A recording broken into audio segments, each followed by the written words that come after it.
Thank you, Angel, and Heidi ho, everyone. Welcome aboard. It is a brand new week, beginning the 10th of May. May, hey, that scurrilous month known as May. Sell in May and stay away. Is it going to happen? Well, I don't know. I've got no idea. I'm not a seer of sights ahead. It's not what I meant to say at all, really. But yeah, interesting conversations, I'm sure, in the next few days as we look towards the end of this week, and of course that prediction from one of our new crew, Gordon, who was suggesting that we've got an issue coming up on the 14th or thereabouts. Hi, Paul P. How are we doing? Hello, everyone. Welcome aboard. It's great to have you wherever you may be in God's green garden this Monday evening, afternoon, morning, wherever you may be. Ash, of course, will be joining me very, very shortly.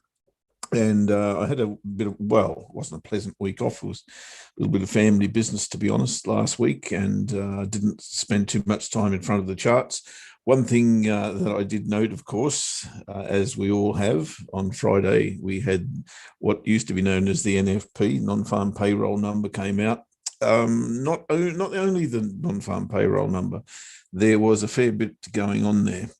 Before I get to that, I'm going to briefly, and I will share my screen, I'm going to briefly look at the pound US dollar, just in case we wanted to trade a breakout today, which of course we do not, because we've already had a breakout. And there it was, the NFP number of which I spoke. And the market didn't like that from a US dollar perspective, and that's understandable given the print that we got. And of course, ever since, we've seen just about every currency rally against the dollar. That provides us with a very, very interesting scenario coming up to the 14th, which of course is Friday. Must be Friday. Interesting. Be an interesting weekend. And I'm going to be very, very cautious of staying in trades over the next weekend, given what may well or may not happen. We don't know. Speculation, of course, based on sound principles, I must add. And if you're asking me to rubber stamp those, I'm asking the wrong bloke. I'm a currency trader, right? I don't know a jack about the stock market and what it's likely to do, but I do respect other people's opinions, and of course we do have a renowned expert on those matters. So the pound US dollar trade is not going to take place today. I'm not going to trade a breakout, because there it is. What I will be looking for, however, is tomorrow, if this candle is as is, or looks exactly as it is at the moment, I may well be looking to place a trade underneath it short. I'll explain that a little bit later as well.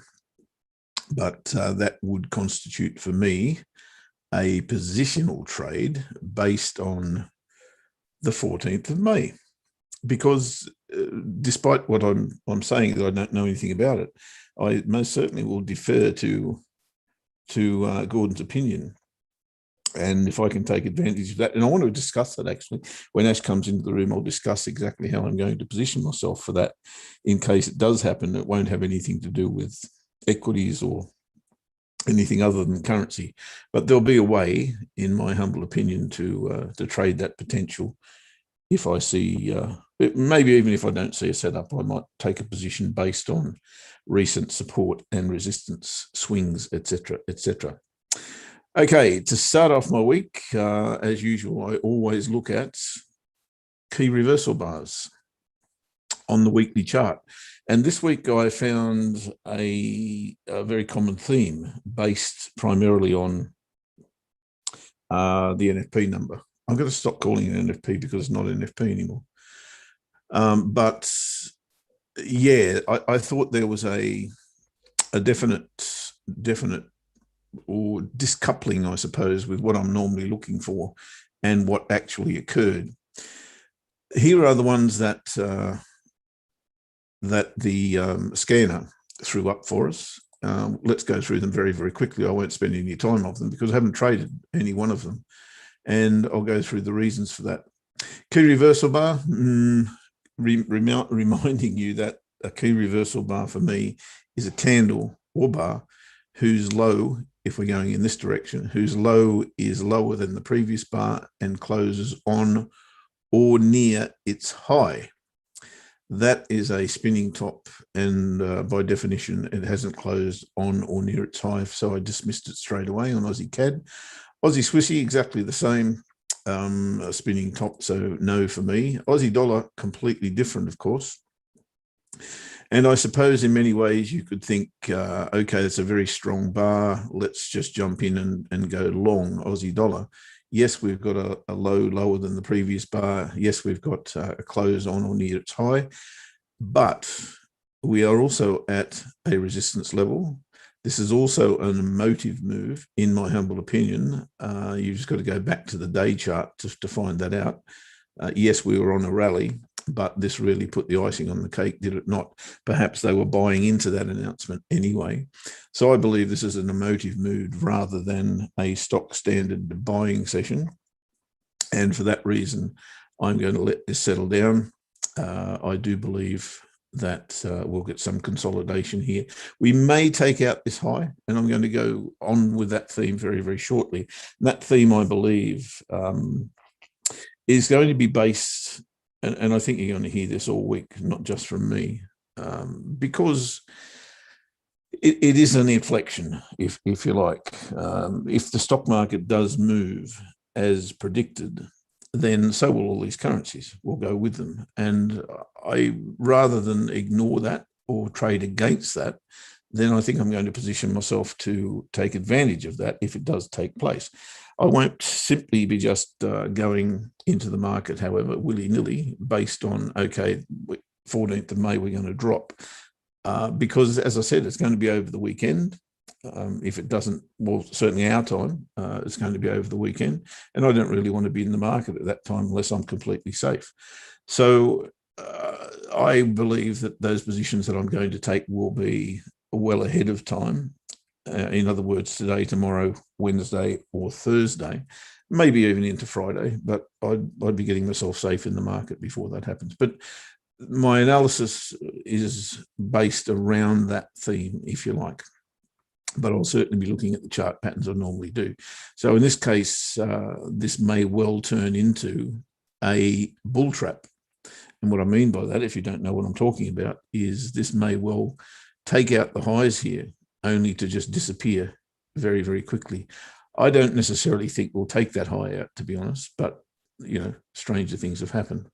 But I can't go long here on Aussie dollar. I'm spending too much time on that. Sorry, I said I'd be quick. Euro US dollar is exactly the same. So I'm not willing to go long here at this point, looking for consolidation or retracement. Pound Kiwi, as you know, those of you who've been here for a long time, I'm very, very patient on this pair and still looking to buy it. To my mind, we're probably coming down here before I look to buy it again. But in this case, we don't have a buy signal, that's for sure. Big sell signal, in fact, but look at the level we're trading at. You know, it's former resistance through here, it's support through here, it's a potential higher low based on that double bottom and this level through here. Yeah, I can take profit before there, that's very true. But it's also got a black body and it's a very, very clear reversal bar.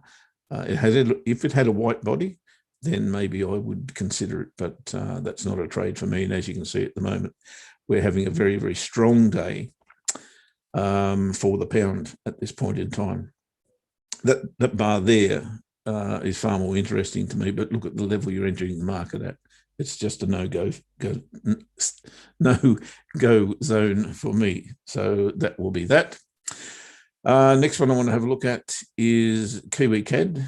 Kiwi CAD, again, we got a spinning top bar there, so it's a no for me. Kiwi Swissy, exactly the same. Kiwi US dollar, similar to the Aussie, a very, very strong key reversal bar, but trading into that resistance level on an emotive move, no for me.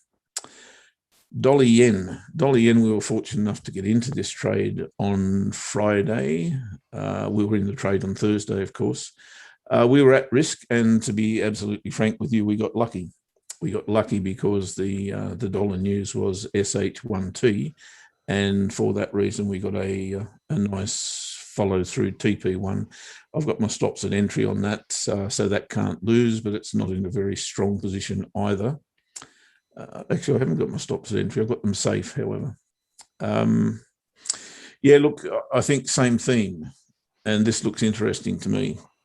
That theme being that if the market is going to buy/sell into the potential crash on Friday or thereafter, or even maybe there before, then this pair will be one of the very, very interesting ones to watch. Happy to be in it, but I don't want to add to the position. I just want to hang on, like Shukri says, I want to hodl this. We're at a very, very precarious position because I think this will be volatile throughout the week. So I'm anticipating we'll get out of this at break even, but if we get really lucky again and get follow through, then this could be an absolute clanger. US dollar, yen. I'm not of that opinion, and I'll go into that a little bit why. I think the dollar will rally, not for a long period of time, but I think the dollar will rally into the end of the week. We'll see how we go. This is dollar Sing, and the big key reversal bar there is similar to obviously dollar yen, but I still think we're trading at a bad level here if we enter this short, so I wouldn't be looking to do that. However, that said, and similar to all the others, if we get a decent retracement on that move and the setup short, then I'd have to take notice that these bars are pointing in a direction, and I need to be aware and very much willing to trade that. So it's going to be a week of very, very interesting market sentiment, in my humble opinion. The market sentiment appears to have shifted over the weekend, due mainly, I would imagine, to the numbers that came out of the US on Friday. And it'll be interesting to see if that carries through till the end of the week to measure up how exactly we're going to, or the market's going to react to. And Gordon won't be the only one, anticipating a sell-off in the markets. There'll be other people looking at that as well, obviously. And I'm really interested to see how that's going to pan out. But as I said, I've got absolutely no idea how to trade it from a stock market point of view. But the currencies will tend to reflect, if that does occur and the market reacts to that. I think you'll see things like Aussie Yen in particular, because it is a yardstick for the market sentiment. In fact, I'll be looking to sell Aussie Yen into that announcement. I want to get safe in the market around that, by the way. I would also be looking to buy the dollar against things like the Aussie and the Kiwi, because the dollar will rally if the stock market crashes. There's little doubt in my mind about that. And the Swissy I'll be looking at as well against currencies like the Aussie, like the Kiwi. Not so much the CAD. CAD's got a bit of a piggyback on oil at the moment, and I think that's probably an interesting play as well. If you want to play the CAD against things like the Aussie and the Kiwi, I think that's particularly pertinent. And actually, I'll have a look at the Eurocad. We're still in, have been for nearly 5 months now. As I say good day to me buddy. Hello, Ash. Hello, mate. How are you? Yeah, look, full of beans, mate. I'm back in the saddle and really missed the charts last week, and looking forward to getting back into it. What's on with oil? I don't know. Has oil moved? Has it, John? I don't really know.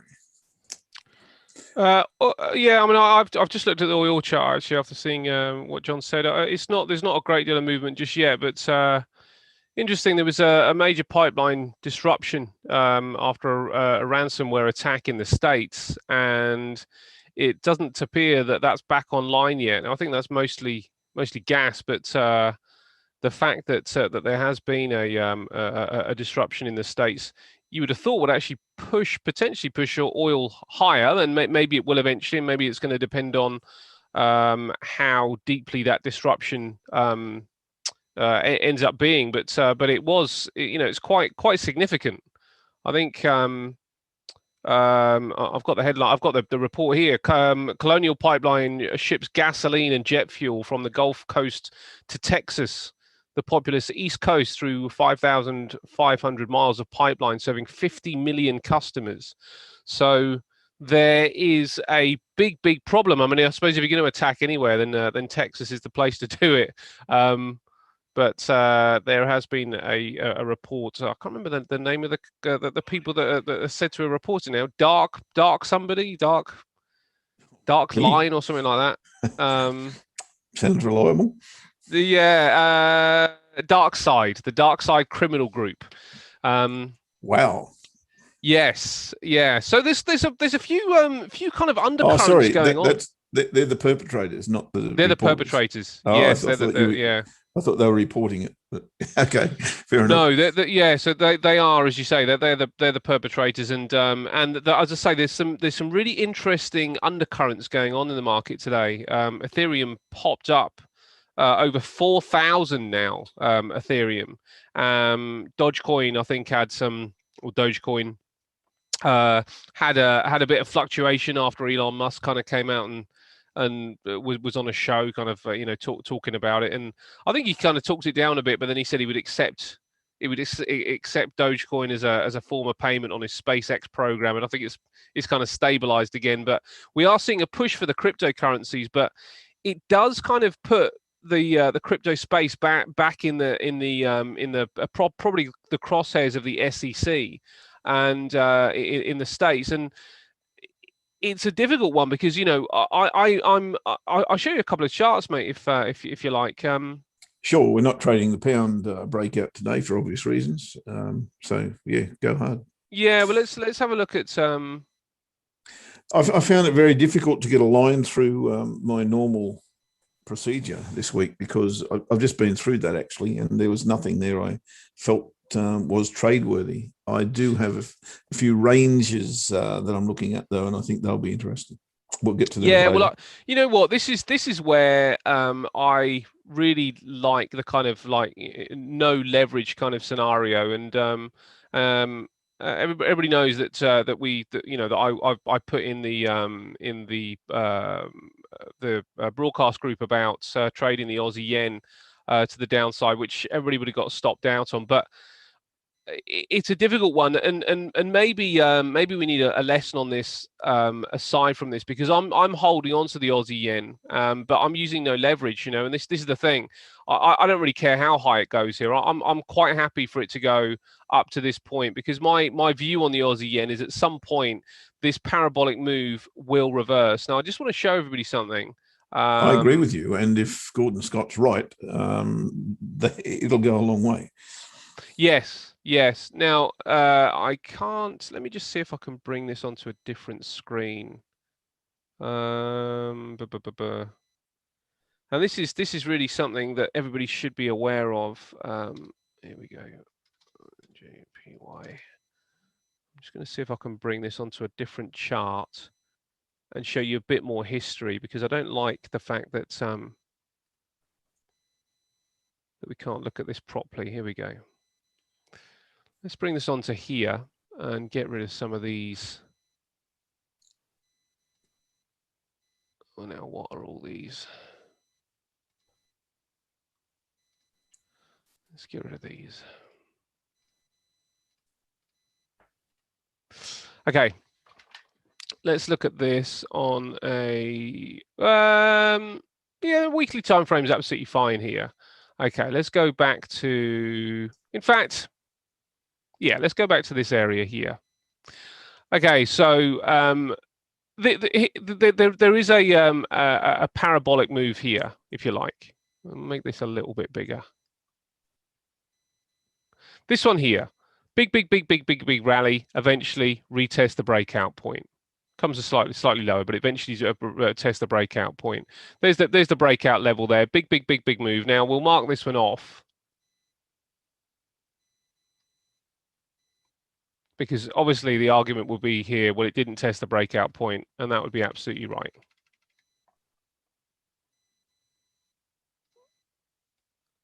There's the next breakout level that it tests. There's the next breakout level there that it comes back and tests. So we have actually got one. There's the next breakout level there. It does test there. There's one there. Big parabolic move. It comes back down and tests. Actually, I'm going to leave this this other one in the market, which was here somewhere. Let's just go back and make sure that's right. Yeah, that's right.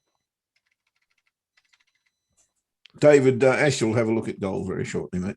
I'm sure. Yeah, I will check. I'll check gold, and I will check. I will check gold, and I will check Bitcoin as well. Right, look at this. Okay, eventually it comes back and it tests. Took a long time, but it did come back and it tests. So that was the one that it didn't initially test. So let's delete that one. What was the next one? Here's another one here. Breakout point there, eventually comes back and it tests. Now, these are on weekly time frames. Tests there, comes back and sees it there, comes back and sees it here. And the point is here, from all the data that we have,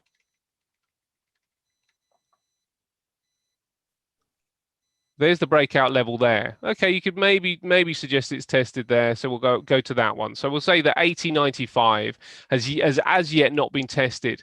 Now, from all the data we've just looked at, why can't I bring this in? And that's back from 2000, so 20 years of chart data. Everybody, and I'll do this provocatively. How many times did it not come back and retest the breakout point? And I'm quite happy to answer it. 0%. It's never done it in the last 20 years of data. And you could look at any chart pretty much, and you'll struggle to find many charts that don't eventually come back and test an area, which is why, go on, mate. Sorry, I've got a favorite saying, and it was a mantra. You know how when you want to learn something, you use acronyms. I can't think of one off the top of my head, to be honest. But what's that dog thing? Something fell over the lazy dog or something when you're trying to type. Oh, I don't know that stuff one. Like that. Quick brown fox and all those sorts of things. Yeah. My favorite saying has always been that support always becomes resistance and resistance always becomes support. And I add to that, not sometimes, not frequently, not precariously, but always. Yeah. It's always the case. And I'm not talking about stock markets, I'm talking about currency, because currency, as we should all know, has this tendency to revert to the mean. Yeah. And that this will always be the case. It always has been the case until we go into areas of cryptocurrencies under the current currency that we use. This will always be the case. Yeah. Well, this is really going to bring me on to my next point, mate. I'm glad you brought up the cryptocurrency.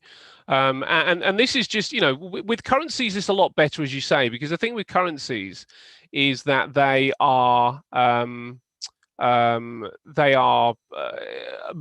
obviously much more liquid, and for that reason they're much more predictable. The fact that the crypto market is so illiquid right now makes it, relatively speaking, makes it a lot harder to predict. And you'll see kind of like things like, I know GameStop isn't a cryptocurrency, but things that don't have that liquidity means that they can just kind of like rocket to the upside and appear that they'll never ever come back. And maybe we've just found something that doesn't do it, in cryptocurrencies. But just back to this Aussie yen, I don't really care how high does this go. If I don't use leverage, I know at some point it is coming here. It could take me months, it could take me years. But if I don't use leverage, the swaps might become problematic. Of course, that might be one aspect of this which is difficult. So you will need to kind of like have some element of timing where you say, okay, I'm not just going to sell everything and buy everything without any kind of caution. I'm going to need to understand that eventually the swaps can really batter me, and the margin will eventually kind of get eaten away that way. So you've got to be wise with it, and you've got to hedge out some of the risk of those margins with other trades. But eventually, this will come back. And I suppose I've got a general view of the stock market that it's becoming a bit of a bubble. Now, if we bring in the cryptocurrency space and what's going on here, this just isn't sustainable. It can't happen. Everybody thought and said the same thing when this rocketed to the upside. This time it's different.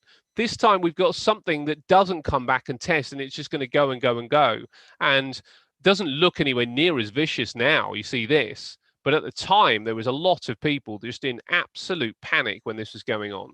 So this just isn't sustainable. This will come back, and eventually it's going to come back and probably be around about the 1100 mark. I'm guessing.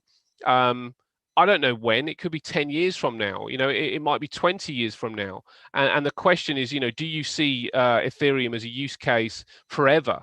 Now, if you look at Bitcoin, which is much more liquid than Ethereum, then this one has, to a degree, it has had those moments. And what you'll find is that the more liquid something becomes, the more the more participation that something has, the more predictable, if you like, the moves eventually become. They don't just go in big waves in one direction before they start to turn. Now, when it comes down to Bitcoin and it comes down and Ethereum and all the other cryptocurrencies, the reason it could be different, and the reason it is difficult, is that a lot of them don't have a use case. Now, if you think about the Aussie versus the yen, there is a use case, and at some point, the Australian dollar will become uncomfortably expensive for the Australian government and the Australian the country. So inevitably, it cannot continue to strengthen. There's just no way. Otherwise, they become less competitive. People stop buying goods in the same volume from that particular region, and then of course the currency will weaken. But there is still a lot of demand for the Australian currency right now, while the world is in this expansion phase. But the expansion will inevitably, and in trade in particular, mate. The iron ore price is ridiculous at the moment. Yeah. And of course, China are buying it up like there's no tomorrow. Which of course puts a lot of money into the government coffers, which enables them to pay back debt that they've incurred over COVID. And whilst that's the case, it'll only be short term. Exactly the chart you're looking at. It's not sustainable. Yeah. Because the instant that China said, well, okay, we've got enough iron ore for now, everything goes back and spirals back in the opposite direction. So, the Aussie is a little bit on the inflated side at the moment because of that price, I believe. Yeah. And I suppose this is that. Yeah, I agree with you, mate. And this is the thing about trading. Now, if anybody is an investor, and everybody's got a different approach to the way they trade. But what I try and do is try and put my investor's hat on rather than my trader's hat when I sit at the market. The benefit of trading over investment is, firstly, the cost should be less depending on how long you hold it. Obviously, eventually it can increase if you hold positions for too long, but the cost should be less. But the main thing is that that there is no tax to pay. Certainly in the UK, we don't pay tax on trading profits. So if I am looking at this as an investor rather than a trader, as long as I have a general belief of the direction of something, then I'm quite happy to hold.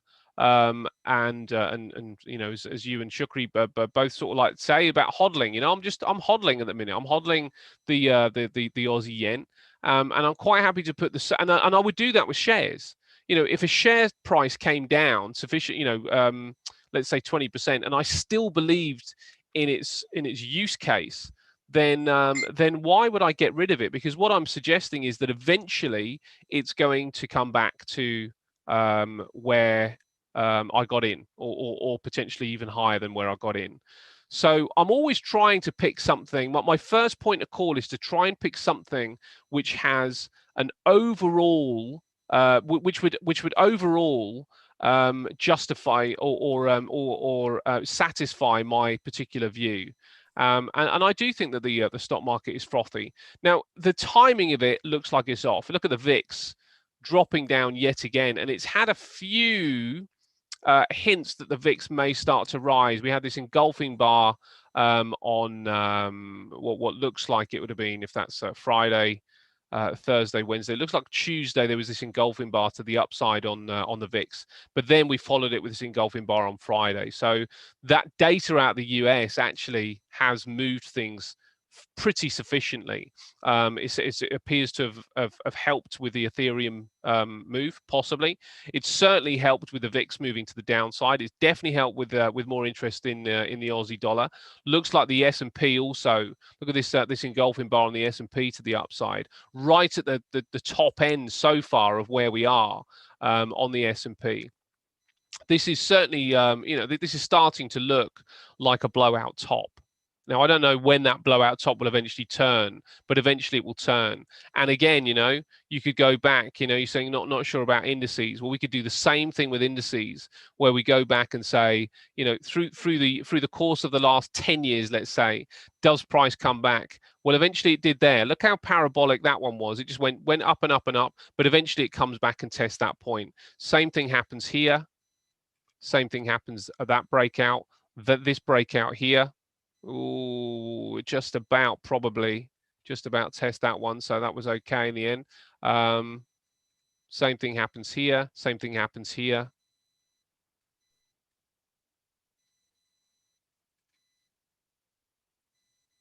Looks like I'm just trying to pick the next parabolic move. This is the next one really, and eventually it does come back and test, and that's the pandemic. So eventually there will be something that drives it down here. Now I don't know what it is, but the market just does not go in one direction without coming and having a look at where it's come from. So it will happen, mate. It will happen, and I just don't know when. So I'm sticking with that. As I say, that the timing doesn't look good. Let's have a look at gold, because that was also moved on Friday because of the jobs data. Gold has to get through this level. We're very, very close to it now. But this is the next big. If it takes back 1870, then I would suggest that gold's move to the upside is really on its way. Now, buying in here, in my opinion, would be way too dangerous and way too late. Really, if you wanted to start building a position with gold, it should have been down in this area here. Now, I've invested in gold. I'm not trading gold, but I have invested in gold, and the reason that I've invested in it is because of the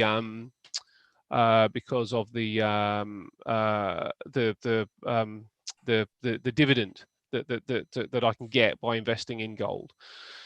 But I kept some money back. I'm not fully done on gold, because I've kept some money back to try and get in at 15 again. But I don't know whether that's going to come back now. And certainly with the way things are going, if the stock market does start to collapse, and the Aussie starts to collapse, that would suggest that the risk off instruments like gold and the yen would probably get some kind of boost. So I'm quite happy to hold on to gold. It's the same as silver. I've got some silver in an investment, and that's started to move to the upside. Bit better than gold in some respects, because it never really broke down a low. The trend didn't really change with silver on this weekly chart. You could maybe argue here there was a lower high here, lower low there, and lower high there. But I don't think I'd go with that. I think the pattern here is the high. There was the low down there, and we didn't break that low sufficiently. Then we get this bar here, and silver started to move back to the upside. So silver looks better to me in many respects than gold, and they're both likely to move to the upside. So it depends on what you prefer. But let's bring in the gold silver ratio as well. So gold currently sitting at 1835, isn't it? I'll do 1835, and silver is sitting at 2770. 2775. So the ratio is at 66, which is getting close. But if that starts to bump up to around about 75 on the gold silver ratio, that would suggest that it would be better to go and buy go and buy silver. It would suggest that that silver is undervalued. But right now it's kind of sitting in the sitting between the band of about 40 and 75. So both gold and silver look good at this particular stage. Silver's much more likely to have a better percentage move just because of the lower price. And again, it's about liquidity. There's less liquidity in silver than there is in gold. But I would suggest that silver, having not got back to its prior high up here at 50, has got a chance of doubling in value. If you look at gold in the same way, gold is already taken out and giving us a new high, and the move to its back up to its high is a lot more recent, and it's nowhere near as high. That's going to be about another 10. About another 11% move to the upside, 12% move to the upside, where silver could actually double in price. It could go up 100%. So I'm looking at both gold and silver for that. Now,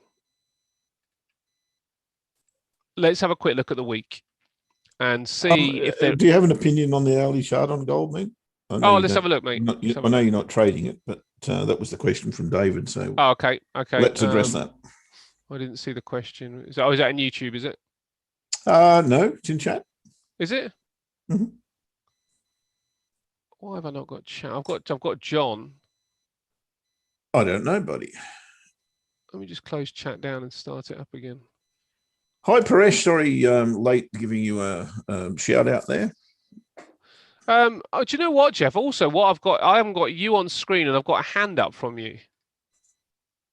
Let me lower that. Oh, hang on. I'll put my hand down and put my picture up. There you go. Oh, that's okay. Oh, okay. I don't know what's going on. So you've got questions in the chat, and I haven't. Okay, I don't know why that is. All right, you might have to relay those if they come in. So it's about the hourly. John's saying go to oh sorry. He's saying my eyes. This is David from David. He's on the hourly chart on gold, and I think he's looking for a short. Maybe I'm not sure. Did he say that? No, he didn't say. He didn't say. Okay. I kind of get it. I mean, I would understand that. We are at getting close to a resistance level. Catalyst wise, there's no reason to short gold. The numbers that we have seen from the States would suggest further upside, for anything that is trading against the dollar right now. So I'm not sure whether I'd be too keen on shorting gold. Which would lead us to go, okay, well, where can we get in long? So we just got to pick out some levels. Now, if we think about the same philosophy or theory with how things test, it would suggest at some point this area is going to get seen. So it would say that sometime somewhere around about the 1800 level, let's say 1830 now, 1833. If it comes back to 1800, that looks like a really interesting level. Now there's already confluence just on the price points here. You've got a trend line, and you've got a breakout point. If there's a fib there as well, which there's a 50% retracement on the fib, then you've got 3 points of contact right there. Now, I haven't got the pivots on, so let's bring those in as well.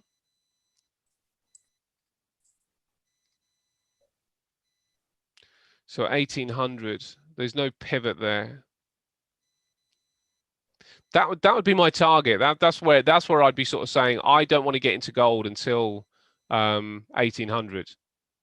I wouldn't want to short it, even though by what I'm saying, it would suggest that it comes down to this point. I'm not comfortable shorting it because it looks pretty bullish to me. But I think if it can come down here, and what this may suggest is that it might be the wrong week to try and get into here. There's no daily pivot in this area, and there's no weekly pivot in this area. But over the next 2 weeks, if this comes down to this point, then it starts to become interesting.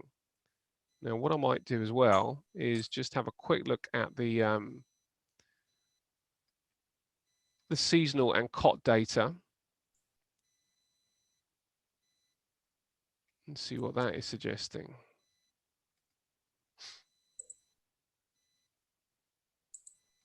Oh, it's take me a little while just to get this up, but let's see when it's suggesting that gold could actually pop and break to the upside, because all we've really got is a rally within a pattern. What we don't yet have is an absolute breakout and say, okay, trend confirmed, let's get going. Okay, where are we at? Here we go.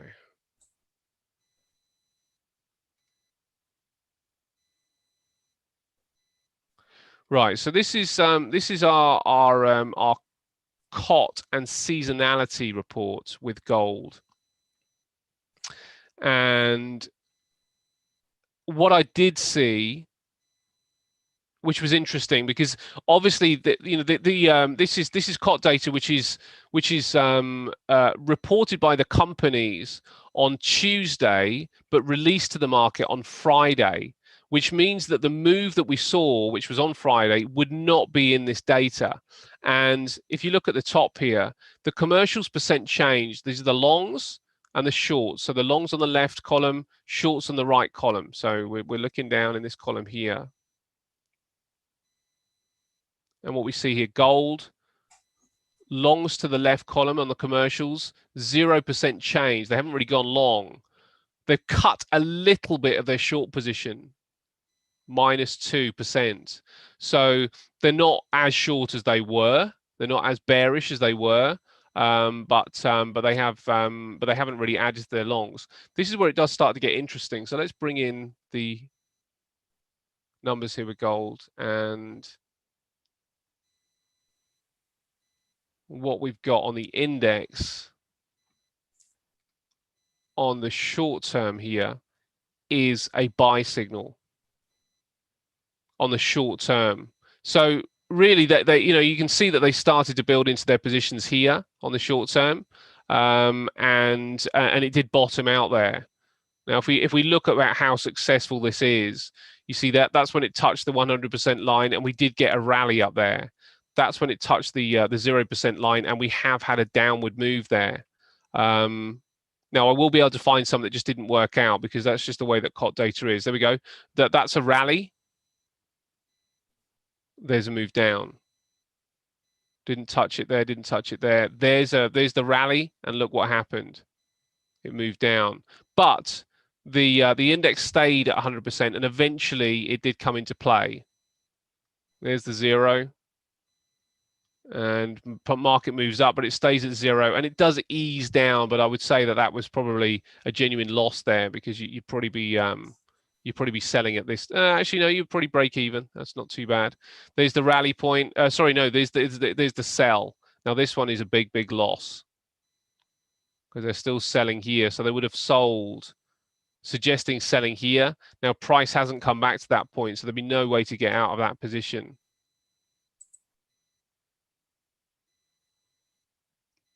That one would have made money. Oh, thank you, Arcats. Thank you very much, buddy. Hey, Joe. Hey, Scalper Joe. How you doing, man? And Paresh, I am now seeing. Okay, I've got some. You're back in the game, buddy. No, because I still haven't got. Whose question was it on the hourly? I can't remember. That was David's. David. Sorry, I also haven't got David's question in there, but you can just relay them to me if you can, mate.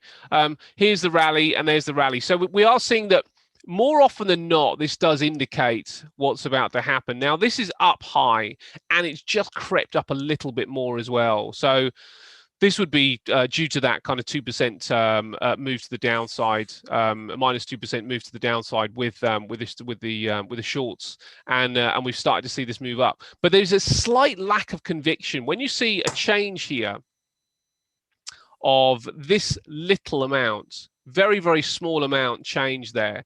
That would suggest that the commercials are not 100% confident that. Not necessarily that gold won't break out, but the timing isn't quite right. Now let's have a look at the seasonals and see what the seasonal pattern suggests on gold. And what we see here is throughout May, it's quite flat. It does tend to be quite flat. We get a little dip back down in June, a little rally at the start of June, dip back down again in June without it being anything significant, but then we start to move. So it looks like a mid-June low is the time that we should be looking for signals with gold. Now that doesn't mean this is going to happen. That doesn't mean that the seasonality is going to work out. And somebody said last week that seasonality has been all put out of skew with the pandemic. And I have to say that there's an element of truth in that. Not everything. I've seen some seasonality still working out, but I do think I think that was definitely the case early days of the pandemic. Yeah. Definitely the case, because the market went into shit. What happens next? Yeah, and the other thing that I'm finding really interesting with this stuff, mate, is that if we look at the data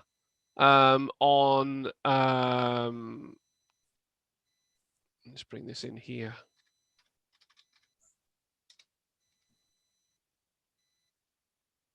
Going to bring in just simply on Forex Factory. We're not going to look at it deeply. We're just going to look at the headline data. Where I'm finding this start to get quite interesting is that inevitably we were going to have a parabolic move in recovery with data back to the upside again, because it was starting at such a low point, but this is just one example of a number that I'm finding interesting and trying to figure out how's best to read it, because one thing that I like to do when I look at if I'm trading shares is that I like to see not if a company's growing, but is the rate of growth continuing from the previous year, or is it starting to slow down? What's the actual rate?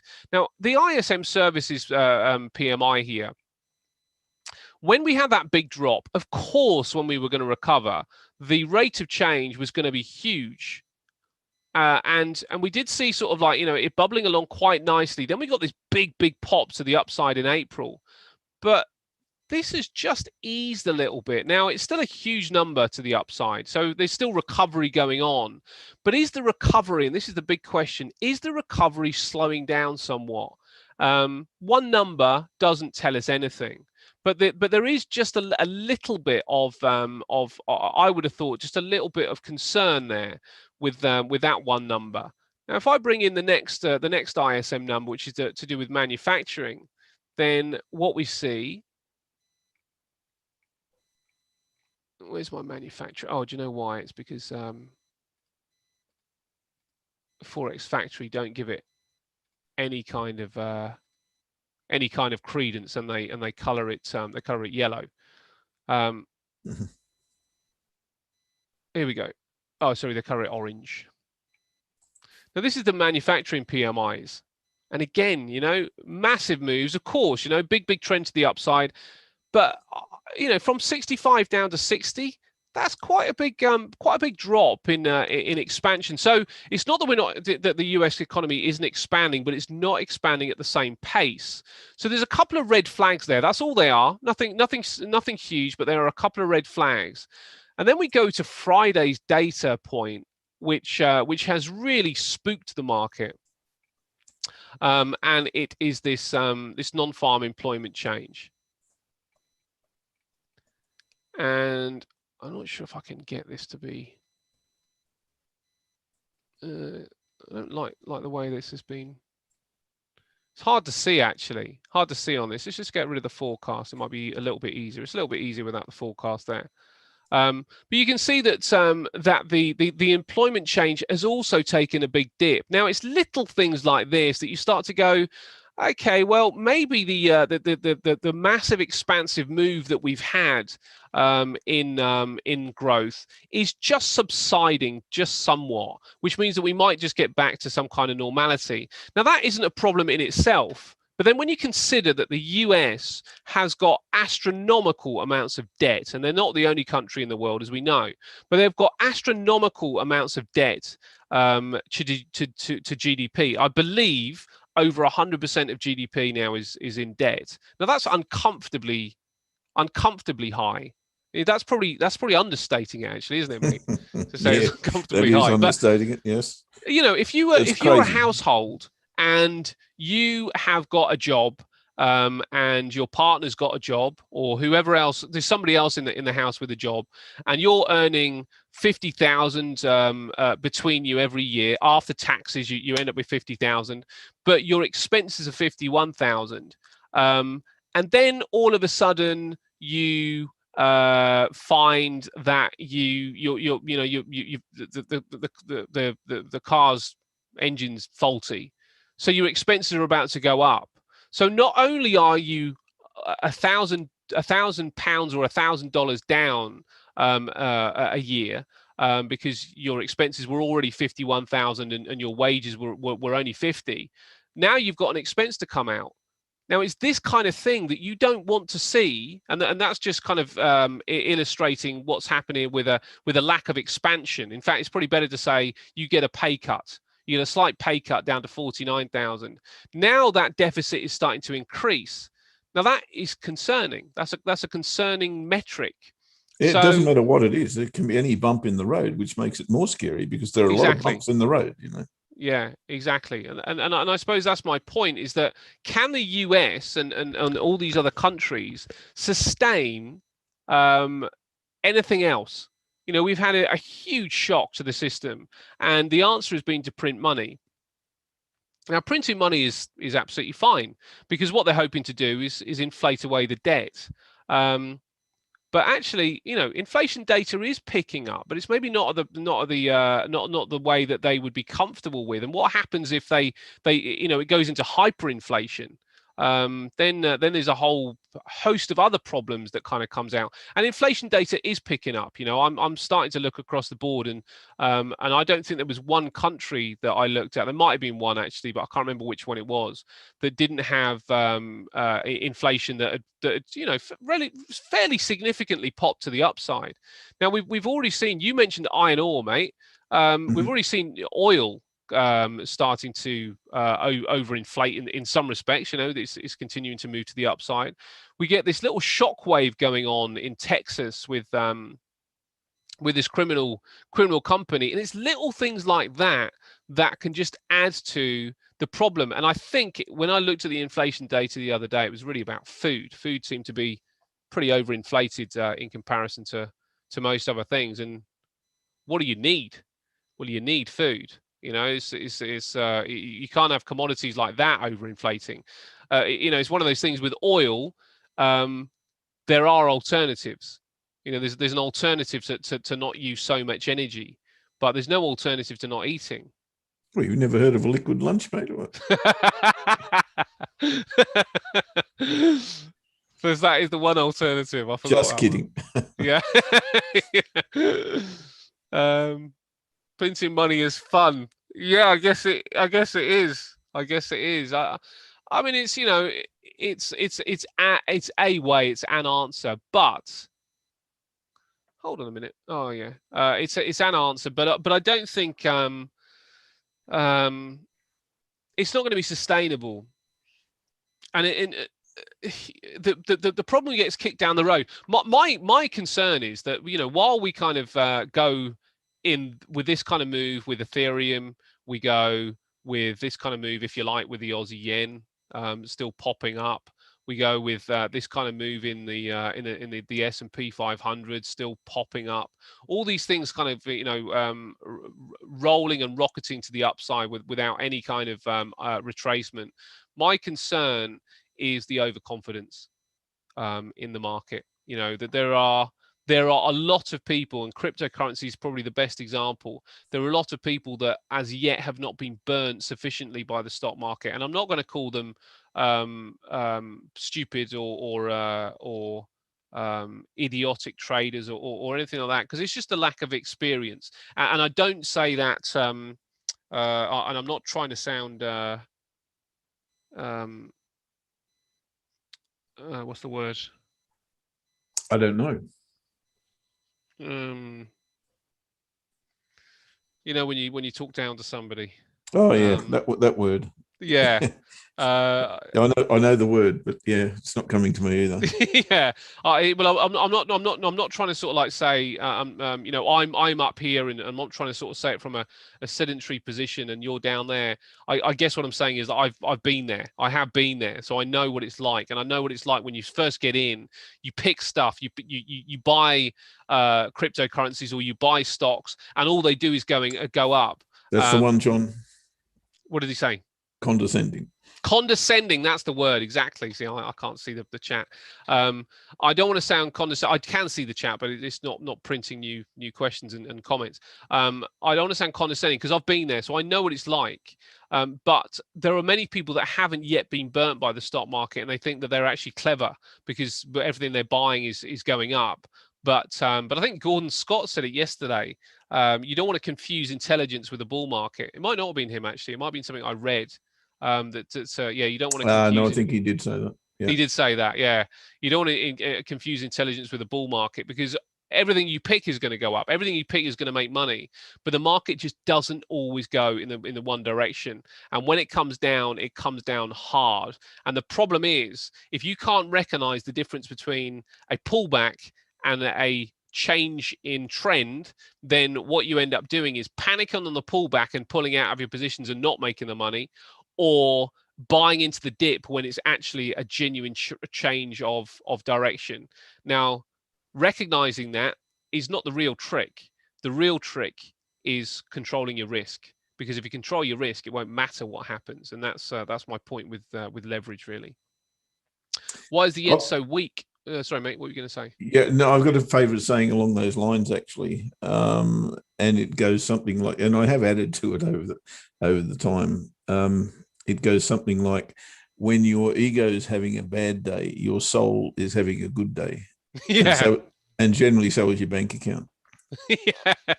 Yeah, that's true, mate. That is very, very true.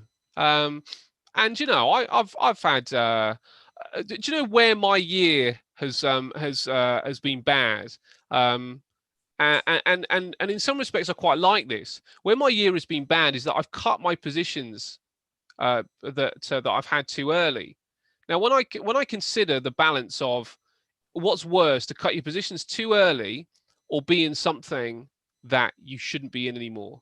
And I when I sit here frustrated that I've cut out of something which is still going up, I'm also sitting here thinking, but I'm not losing anything. My money's protected, so I'm okay. You know, actually, all I'm doing is squirreling stuff away, because it's difficult when you perceive there will be a market turn coming, when the market keeps going up, and you could have squeezed out that extra few weeks or few months, but you know, that's just the nature of the beast. It's very, very difficult, if not impossible, to time the absolute turns. Yeah, absolutely, it is impossible. I mean, what are you, a crystal ball? You can't do it. I mean, there's support and resistance, and then there's the next level of support and resistance, and then there's another one, and then there's a fundamental announcement that takes place. Yeah, you know, it's just not on. You can't do it. Yeah. And you know, as soon as you start, and it's a very good trigger to get out, I can assure you. When you start saying, "Gee, I hope it just goes that little bit further," or "I wish it would do this," or "God make it do that," or you know, whoever. As soon as you start saying that, just press the exit button. Yeah. Because you're going to go through a terrible time. Yeah, I agree, mate. The yen is having a terrible time right now, John. I'm seeing Jaira's comment is coming in. Is 14th of May going to be dip, retracement, or crash? That's the $1 million question, isn't it, Jaira? Well, that's the second $1 million question. The first is it going to do anything? Is it going to do anything? Yeah, it might not do anything. 14th of May is the date that Gordon's picked out. And his theory and his reasoning for that particular date is sound. It's really, really sound. Makes sense. It makes complete sense. But it might not happen, because, you know, as Jeff says, none of us have got a crystal ball. All you can do is kind of look at historic data and say, well, the historic data suggests that this will happen. But you know, inevitably, new history is made at some point. You know, historic data suggested that the Romans would never lose a battle. or a war, let's say, not a battle, because they did lose quite a few battles, but they ended up winning all the wars. But at some point, history rewrites itself and they end up losing. Historic data would suggest that that the US dollar will remain the largest economy, but that's probably going to change too. Yeah, oh, Gyro, you don't attend Gordon's show, but everybody's talking about the 14th of May. The only reason I'm talking about the 14th of May is because Gordon is. That's the only reason. It's not my theory. It's not my belief. I haven't done enough kind of research on it to say that I've got the belief that the 14th of May. All I've got is a overall view of what's going on with the stock market and global economies, and saying they are frothy. And I'm listening to Jerome Powell, and I'm listening to Janet Yellen, and I've just got these little things going on in the back of my mind going, well, the Fed's saying it's frothy. The PE is frothy. The PE is over 35, I think, right now on the S&P. That historically is frothy. It's bubble kind of territory. So I'm looking at that stuff. And all I'm saying is that I think the market is just a bit overcooked, but I haven't got a date. It could happen in October the 14th. For all I know. But Gordon has actually done a specific time frame analysis of it, and he's come up with the 14th of May. So therefore, I'm happy to go with him on the time, because I believe it's coming down at some point, but I just don't know when. Yeah, look, and my approach to that is I know absolutely nothing about it, so I'll defer to the expert, and he's got the runs on the board. So why wouldn't I listen to that? My approach to it is everything I see now that is breaching resistance or support, if he's correct, is going to be a false or a fake out. That's what I'm looking for. And it'll only be currencies for me, because I know nothing about anything else. So in the case of Aussie Yen, I'll be looking for that to breach resistance. Then I'll be looking to place orders underneath that breach. In the case of US dollar versus probably the Aussie, probably the Kiwi, probably the CAD even, but I'm a little bit on the doubtful side about the CAD because of oil and its tendency to remain buoyant based on oil. So that's going to be my approach. So I'll be looking for things that are breaching resistance not on a daily time frame, not even on a maybe a weekly time frame, but most specifically on monthly and weekly timeframes, because they're the ones that are telling me whether we're going to get bull traps, bear traps, or any traps at all. If they're breaching now, they're breaching for a reason, in my humble opinion, and they could very well be traps. So that's what I'll be looking for. But then you know what I'm like, I'm looking for contrarians all the time. How will the UX stock market? So just a quick comment on the yen, and this will bring us into to your question, Gyra, as well. How will the US stock market affect non-dollar pairs? So firstly, let's consider the yen. I've looked at the data on the yen and Japan, and it's not great. It's okay. It just bubbles along in the background, really. The only real reason I can find, or the main reason I can find people to go and buy the yen, is because it's a safe haven. I don't think it's got much more than that, really. Okay, the trade balance is good with the yen, and that's why it is a safe haven. But aside from that, their numbers aren't particularly stellar. Japan isn't coming into a new age of growth anytime soon to outstrip every other country. So we should go and buy the yen. It's not a particularly good currency for that particular reason. But if there is a move to the downside with stocks and with the other risk on currencies, then the yen's the obvious place to put the money. So I don't think it's going to be deep. Now, on the correction, is it a correction? Is it a crash or whatever else? In my opinion, it's a correction. And the reason I'd say that is that it's frothy up here, but the numbers are good. You just saw those ISM numbers. They're at 60 plus, which means that there is growth in the US. And if there's growth in the US, in the same way that when the US sneezes, everybody else catches a cold. When the US smiles, everyone else has a party. and it is one of those things that right now that the US is doing well. It's just that it's just a bit overvalued here. So I think it's going to be more of a correction than a crash. I think we just buy the dip personally, but let the dip be relatively deep. That would be good. If we can get a I don't know, 20% correction, that'd be fantastic. And then we can buy in from that point. Now, how the US stock market will affect the non-dollar pairs is just considering which pairs are growth and which pairs are contraction, if you like, or which are risk on, which are risk off. Risk on, the Aussie, the CAD because of the oil connection. Risk off, the yen, the Swissy. So you can put those four straight away into a basket and say, well, if the stock market crashes, the yen and the Swissy are likely to do well, likely, not definitely, but likely to do well. And the Aussie, the Kiwi, and the CAD are likely to do poorly. So you can, you've got to throw the greenback in there as well, because traditionally, yes, you've got to say, and it's very hard for me to say it because I think it's a dog of a currency till the end of time now, in my humble opinion. But people will flight to it. There's no question in my mind that will be the case. The dollar will rally against those aforementioned currencies which are risk on rather.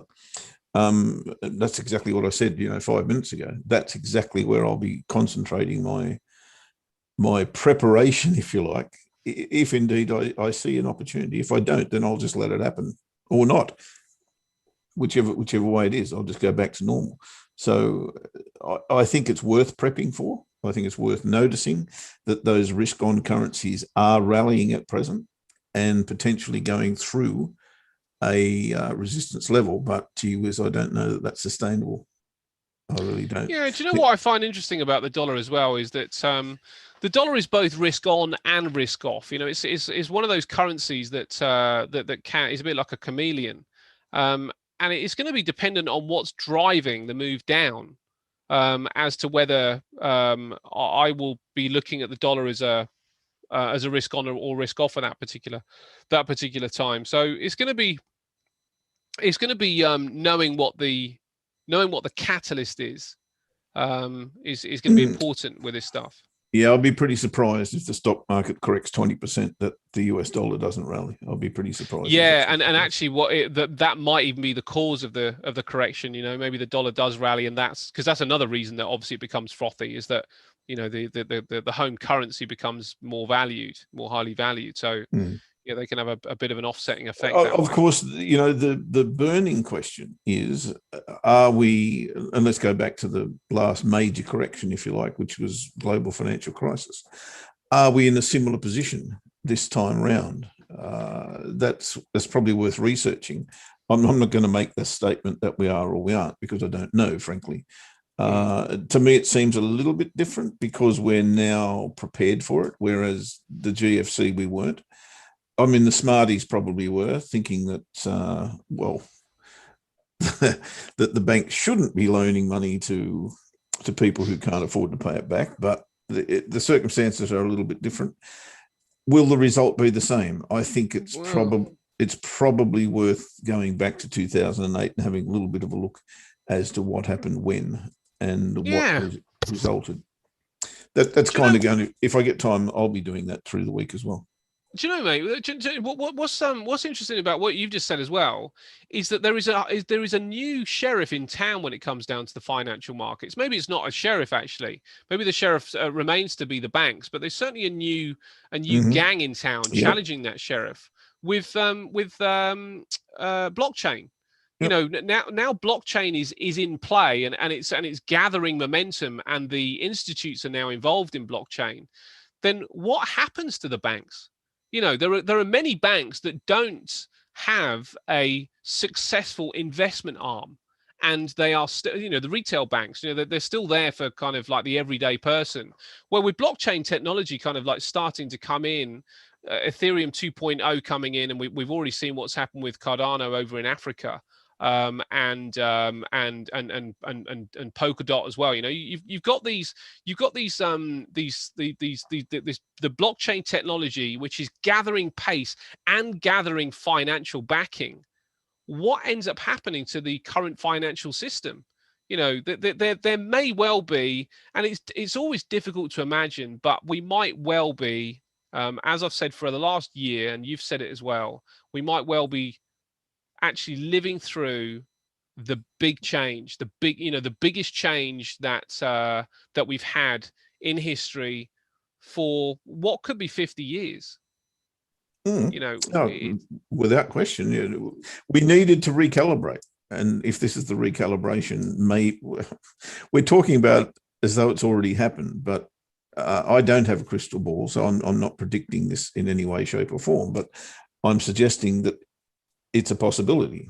And would I be surprised if on Monday the 17th we wake up and suddenly we're in a different world where we can only use Bitcoin to trade with? Yes, I would be completely surprised. That's not going to happen. But it may be a practice run. It may well be a practice run for what's to come. I don't know.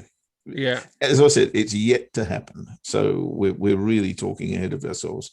But yeah, does it hurt to have a plan? Certainly not. Definitely not. David, sorry, mate. I'll just answer David's question the best I can. Yeah. How would I position size with a $100 account, £100 account? The same as I would with a £1 million account. Do you know what? There's a point with that I was going to make, and I mean this just to kind of like put some responsibility, sort of like from my perspective. I think it'd be irresponsible of me not to say this to you, even though it's not going to be what you want to hear. It's impossible, mate. You can't do it with £100 account, and the reason for that is that you can't trade 1p. You would literally need to take your risk of the pip size down so low that you can't cover it. You won't be able to cover it with £100 account. Even the fees on. I don't think there's one share that I can trade on the broker that I use that you can't use less than £1 per pip or point, which means on £100 account you can't cover your risk. You know, if you've got even a 10, let's say you got a 10 pip move and you have to put on £1, you've already wiped out 10% of your account on one trade. So I don't think it's possible, mate. I mean, I know what you're saying, Jeff. Your approach, no matter how big the account, should be exactly the same, but that is actually too small. I don't think you can trade on a £100 account personally, unless you can find some. In fact, Capital.com might allow you to do it. You might be able to trade penny by penny. So first thing I would be doing is looking for a broker where you can trade 1 penny per pip. And if you can find that, then you're okay. But I'm not sure if they're out there, and Capital.com might be, but I'm not sure, mate. But that's the first thing you need to do. But if you're losing £10, it's on a trade. If you're risking £10 on a trade, you can only really risk a pound on that on each trade. And I'm not sure whether there are brokers that offer that, but I might be wrong. Wow, that's a very deep quote from Lord of the Rings. I'm going to have to consume that over a period of time. What is it? It is, and then in the end, one digital fiat to rule them all, one digital fiat to bring them all, and in darkness bind them all. Yeah, I quite like that. One digital fiat to rule them all, which, I mean, you have to say it'll have to be the dollar. At this stage, it'll be the digital dollar, right? Oh. Well, it's the only. I struggle with that. It's a fiat currency. It can't be the euro. Yeah, wait a few years. You like the euro, do you? No, but there's something on the other side of the world that would probably come into play. China. I don't think China would want it, mate. I don't think they want that mantle. I think they quite like the fact that they can peg to the dollar rather than have to be the reserve currency. Yeah, we'll see. Yep. Anyway, mate, we better wrap it up. Otherwise, we're going to be in danger of going into tomorrow. Well, there you go. I hope we can come back and place our trades. That'll be good. Yeah, there's nothing I better really very, very quickly. Very, very. I need to update a few things because I haven't done it for like 2 weeks. So I'll just very, very briefly do that. The trades that I was in last time I was with you guys, I think prior to last Thursday. We've still got a few in the market, but on Thursday or Friday, and I need to explain this to you guys who haven't been following and don't know how I actually trade the market. This is how it works. Was it Thursday? Must have been Thursday. I don't know. It was in the Telegram group at some stage. We traded Euro Pound long, and our TP1 was 86.75 from memory, which is in here somewhere. What you must do, guys, when you see me put these numbers up, is when you hit TP1, you've got to take 50% off the table and move your stop loss, whatever that is. From 86.57 to 86.75 is what, 18 pips. So you've got to move your stop loss to 18 pips so that exactly this doesn't happen to you, so that you don't hit a resistance level. And this is why we trade the way we do. I trade the way I do. When you hit a resistance level, aka the weekly pivot last week, this is what can happen. So that's why I do what I do. Half off when we hit TP1, move your stop loss to a safe place so you cannot lose on the trade once you've got TP1. So Euro Pound was exactly in that boat. Dollar Yen, we also entered late last week. And I don't know why I haven't got that there. There it is there. We are pretty much on entry at the moment, having hit TP1, so you should be free trading that one as well. Quickly updating Pound Cad. We've got our stops in a very safe place. We are well in front there. We need this to turn around, of course. I would consider moving my stop loss above this swing. Let's make a decision on that tomorrow. Pound Swissy, same, coming back at us very quickly. We have got our stops at break even, having taken profit on that as well. Pound's rallying pretty heavily today. I think the only other one we're still in is Aussie Cad. Same story. We've got our stops at entry, having taken profit on that. This is in a good spot. Aussie Cad, I like it. I like it a lot, and I think we can get a good result out of that. Of course, stranger things have happened, but I do see this down around here somewhere. So you've got about another 200 pips, in my opinion, before I'd be looking to take more profit on that. As far as today's concerned, or this week is concerned, looking for Aussie Yen, very, very keen on Aussie Yen to trade it short. This is what I was talking about before. We are at a resistance level, and we are poking our head above that resistance level right now. It has got history. So I'll be looking for a false break here, a fake out, if you like. We've had 1 phase, 2 phase, then a big dip, 3 phase, 4 phase. Are we entering a 5th phase? I don't know. Maybe we are, but this has been going for 1, 2, 3, 4, 5, 6. We're now into our 7th month of bull bars here. So we've been on a tear in a bull market. This doesn't happen often. It has happened once before back here, interestingly off the same level. Am I expecting pullback? Well, where did it go last time it rallied off that level? Well, interesting that we're there now. So I'm expecting a pullback on Aussie Yen, at least a pullback. Kiwi CAD, this also has already come off resistance a couple of months ago, but put in this incredible bar there last month. And I'm looking for that to continue, right? We've got if you like, we've got a left shoulder and a right shoulder here. Got 3 little Indians sitting up there. I think this is headed for lower prices. Getting into the market is very, very difficult at the moment because we are consolidating quite strongly. Smaller time frames, I think that's an well, there's your range there, right? It's pretty clear. So I think you can trade this off the top and the bottom. It's already come off the top, looking for a lower high here to trade it down to the bottom of that range. Kiwi yen, same as I mentioned on Aussie yen. This is poking its head above resistance. I expect this to be a false breakout. So I'll be looking anytime this week to trade this back in this direction. What do I want to see? I want to see price come back underneath here, then retest the level, give me a lower high, and I can look to trade it. That could coincide with this trade line. So that'll be a very, very strong area. Back under here, retest, give me the lower high. I think that would be an excellent entry on Kiwi yen. So those three pairs, pound and dollar was another one, has already poked its head through the top of this range.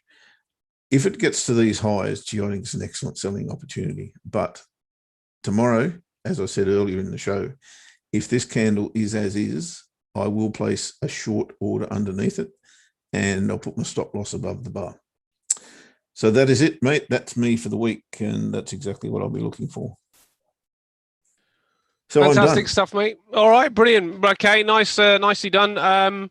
We'll be back as always tomorrow at 5 to 8. Thank you, everybody, for your participation. It has been a good show. Hang on, two seconds. Just one quick one. Aussie CAD. Yep. Advise again on Aussie CAD. Okay, what I said was it is in a beautiful position right now because it's retesting the breakout level here. We are in consolidation, which makes it tough to trade at the moment, but on the smaller time frames, I think you could safely look to trade it inside the range. So if you got a lower high here, no matter on which chart, even look into the hourlies and the 30-minute charts, this is the hourly coming up. You've already come off the top. So it's tough with the daily pivot until you get back up here somewhere, because you've got to have room to trade to the daily pivot with profit in the bank, or break, retest, give you the lower high, then you can get in. But I think this is an excellent range trade at the moment because it has come off the top and it is bouncing, as I said, off this formal level here. I think this is a really good opportunity to get some more money out of Aussie CAD. So I hope that helps. Sorry, mate. No problem at all. Yeah, just to thank everybody, and questions for me already for Thursday's quiz. Great stuff. All right.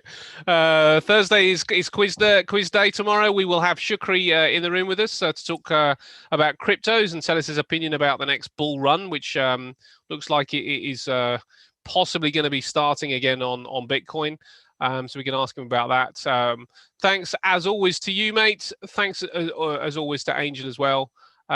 Brighton do need one more win. We had a terrible loss the other day. I don't know what Lewis Dunk was thinking, but yeah, one more win or one more loss from Fulham would do, which I think would probably more likely happen. We will see you tomorrow, guys. Thanks as always, and thank you to you, mate. Cheers, mate. Have a good one, everyone.